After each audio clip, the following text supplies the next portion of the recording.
Welcome back to the second part of Administer Past Compute Options.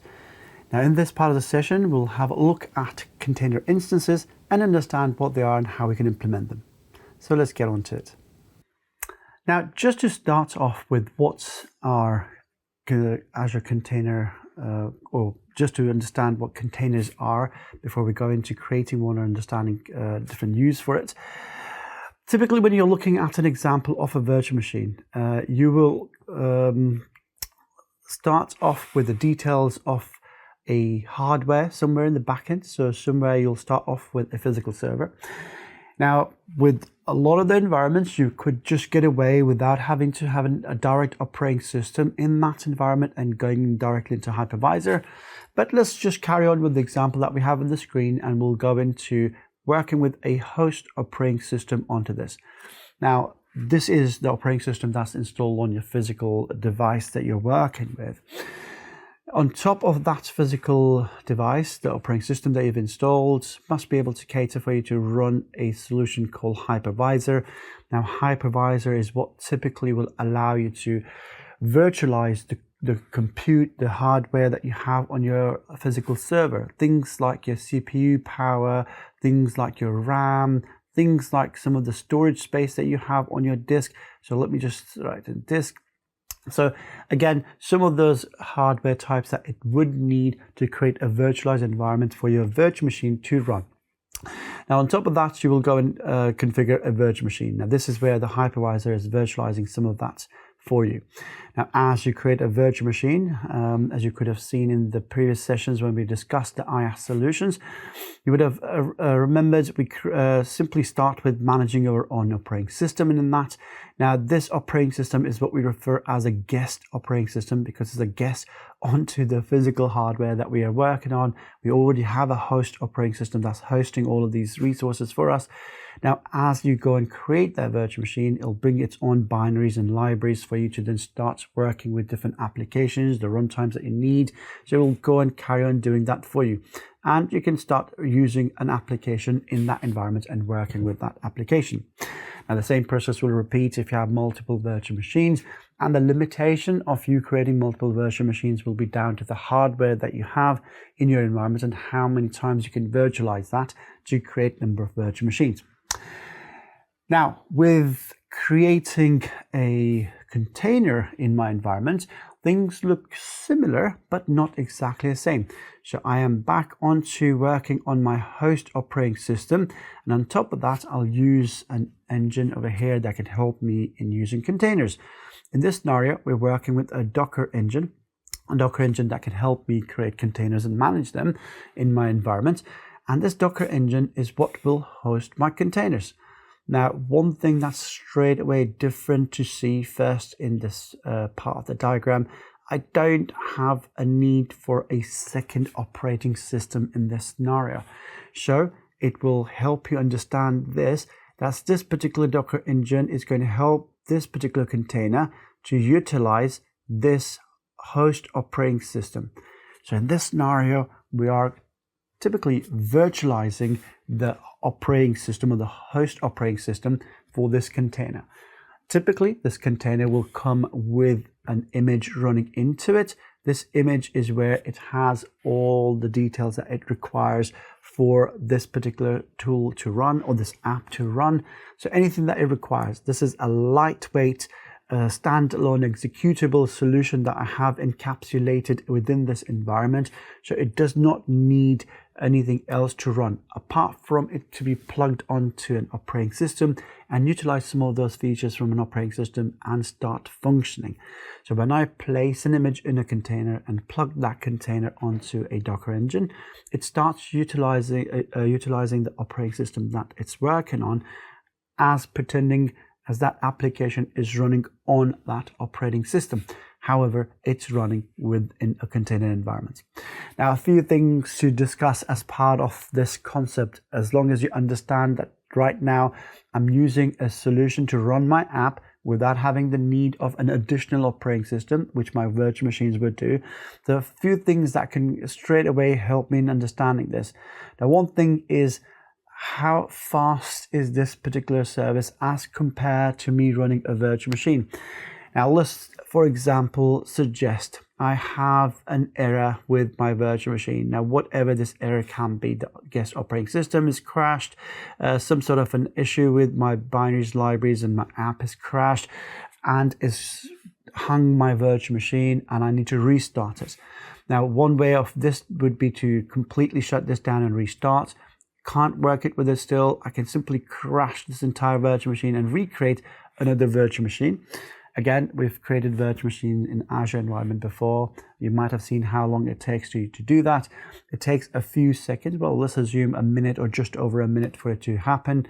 Maybe on your own servers, depending on the hardware you have and the setup that you have, maybe about a minute or so.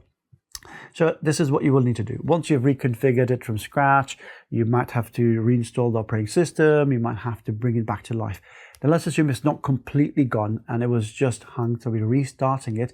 So the time it will take for me to rework with it will be as long as the operating system needs to reboot. Once it's up, click on the application back in and we're back into working with the virtual machines and app on it. Now, as compared to my container instances, if a container is stuck or the code within that with the image that I'm running for application is stuck for any reasons, and let's assume this container is now not responding. Now, for me to restart this, I can simply crash this whole container and restart it, or delete this container and rebuild a new container. All I need to do is pull the same image that I did in the past. So I have my image ready to go, pull the image and plug it into the container and plug the container onto my Docker engine. Now in this scenario, or in both these scenarios for the container, if I'm just restarting the container, it happens within seconds.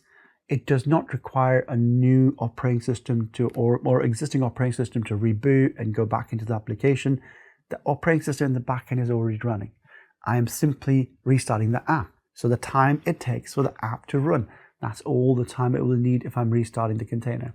Now, if I am rebuilding the container, it's the time that it needs for the image to be pulled and be ready for me to plug into, as compared to me creating a new virtual machine. As you can imagine, that takes time for you to pull an image for an operating system, configure it, log into it for the first time, and then bring your application into it. That takes a little bit longer than a minute or two. And in this case, that can happen in a few seconds again. Now, this is where we are looking at comparing the two different solutions as compared to containers to virtual machines. Now, apart from that, if I look at the details, like I mentioned, my containers does not need its own operating system, whereas the virtual machines are always running with an operating system in the background, so it always needs its own operating system. This brings a question in mind: isolation. Typically, when you're working with an application, let's assume I'm working with this application called App A. This is hosted onto a guest operating system for me to work with.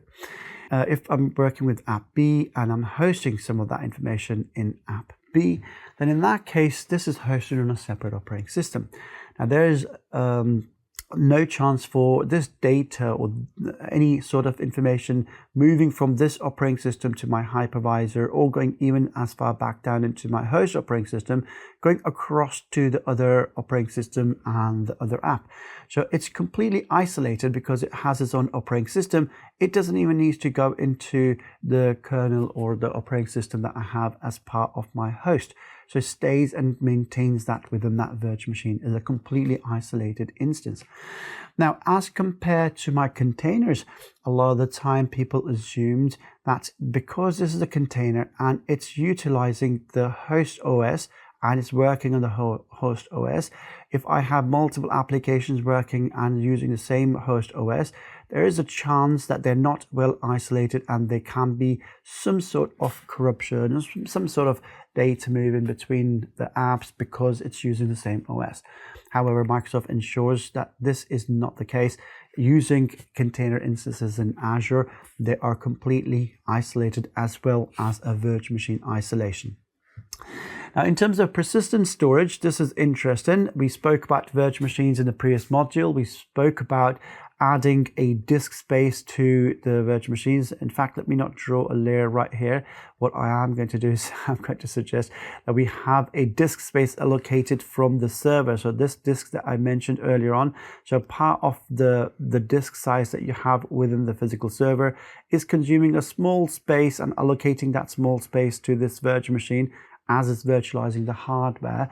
So we could have a potential option there to think, let's add the data that we need to work on within this app or from my solution into the same disk space that is using for the OS disk space for this virtual machine. I could choose to do that.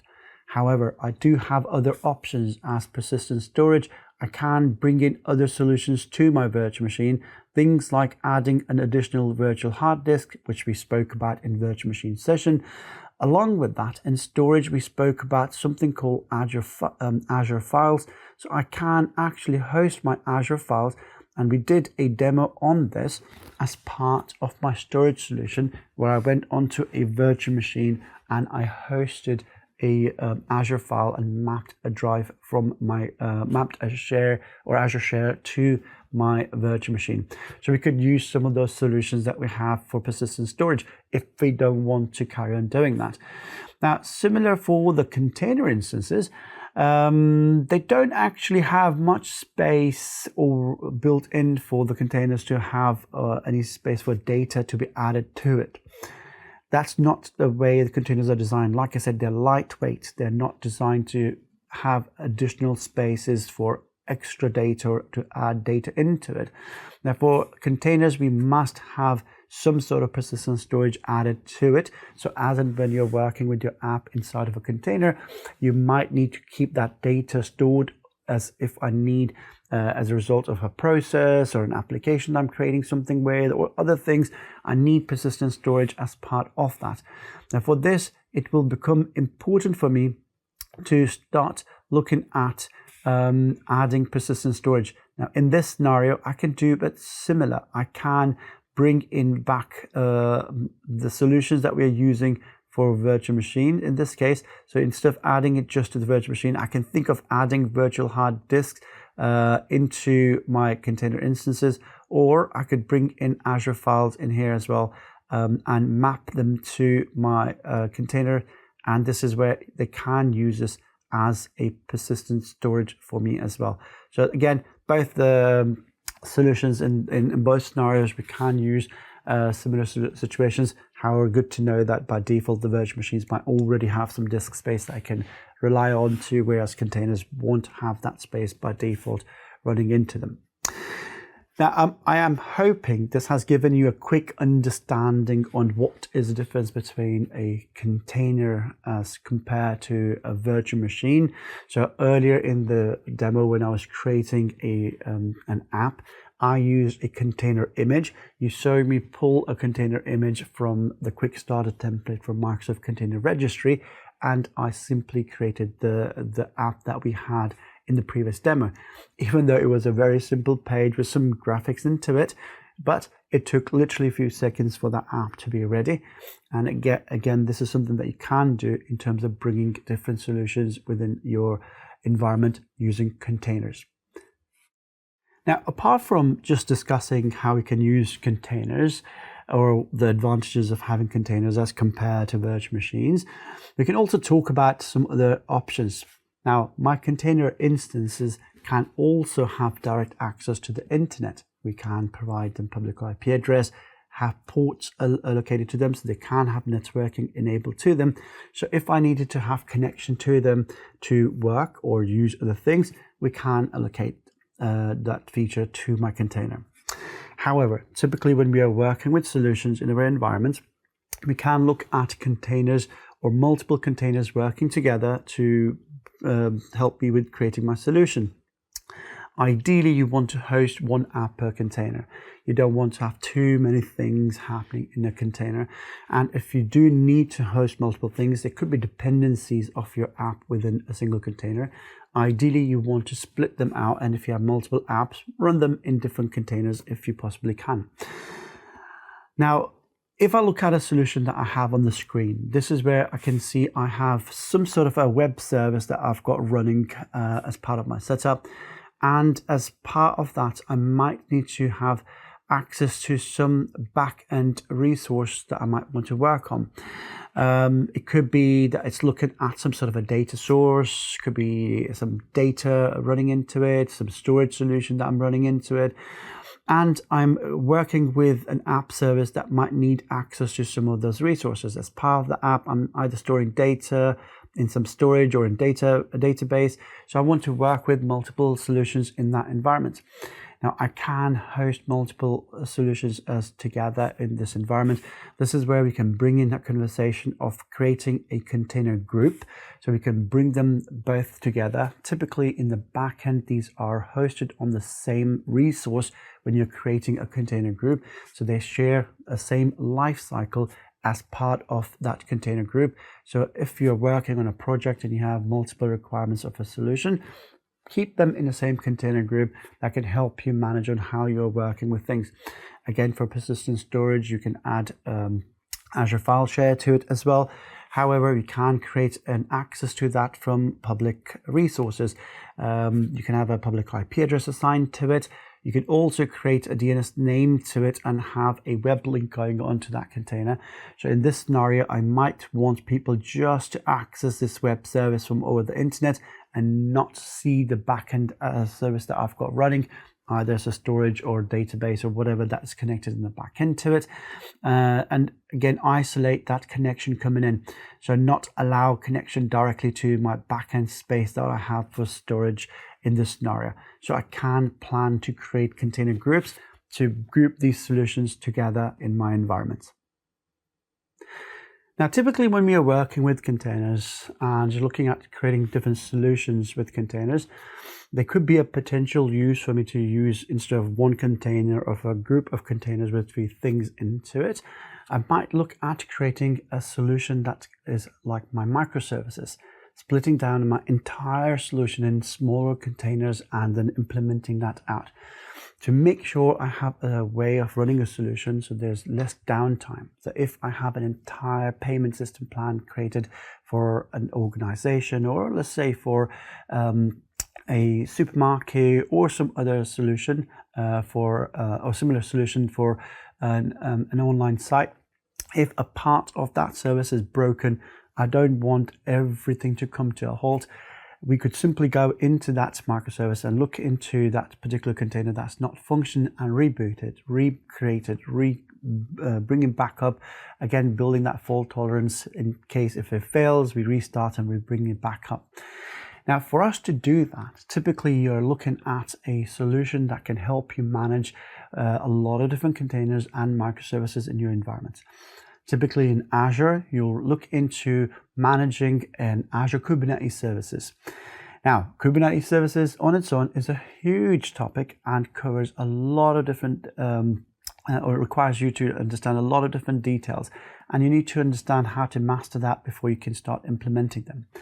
Now, if you need particular specialized people who work with Kubernetes services, and you don't have those people in your environment, but you still require a solution that can cater for some of those for you in that environment, we have a solution in Azure that we can use, which is called Azure Container Apps. Now, Azure Container Apps is a managed serverless containers, and this service offers an ideal platform for application developers who want to run microservices in containers without managing infrastructure optimized for running general purpose containers. Now, especially for applications that span many microservices deployed in a container, powered by Kubernetes and open source technologies like Dapr, Kda, and Envoy. Now, distributed application runtimes Dapr provides you the APIs that simplify the microservices connectivities. The Kda or Kubernetes event-driven autoscaling is used for autoscaling. Your Envoy could load balance the traffic for you in that environment. Now, this distributes the traffic efficiently across your microservices as you work within that scenario.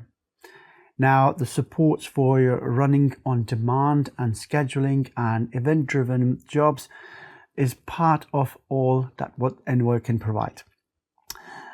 Unlike Azure Kubernetes Services, Azure Container Apps does not provide direct access to the underlying Kubernetes APIs. If you don't require that direct access to all the native Kubernetes APIs and clusters that are running in the backend, then in that case, Container App provides a fully managed experience based on the best practices available for you. Now, this is a solution that you can patch up as a result of using, or instead of using Kubernetes, simply because it caters for all the features for you in that environment without you having to have a need for experts that can manage that environment for you and still run your microservices in your environment by simply using Azure Container Apps. Now, this brings us to the end of this part of the session and end of PaaS compute services. As we conclude this module on administering PaaS compute options, let's recap on the key points we've covered. We explored various compute options available for administering platform as a service in Azure, including configuring app service plans, Azure App Services, and Azure Container Instances. We delved into the practical aspects of creating and deploying container apps and verifying their deployments. By now, you should have a thorough understanding of how to effectively manage and scale Azure compute resources to meet your needs. Remember to review the reference modules and check your knowledge with the additional study materials provided on the Microsoft Learn using aka.ms/learn. Thank you for your participation, and we look forward to seeing you in the next session.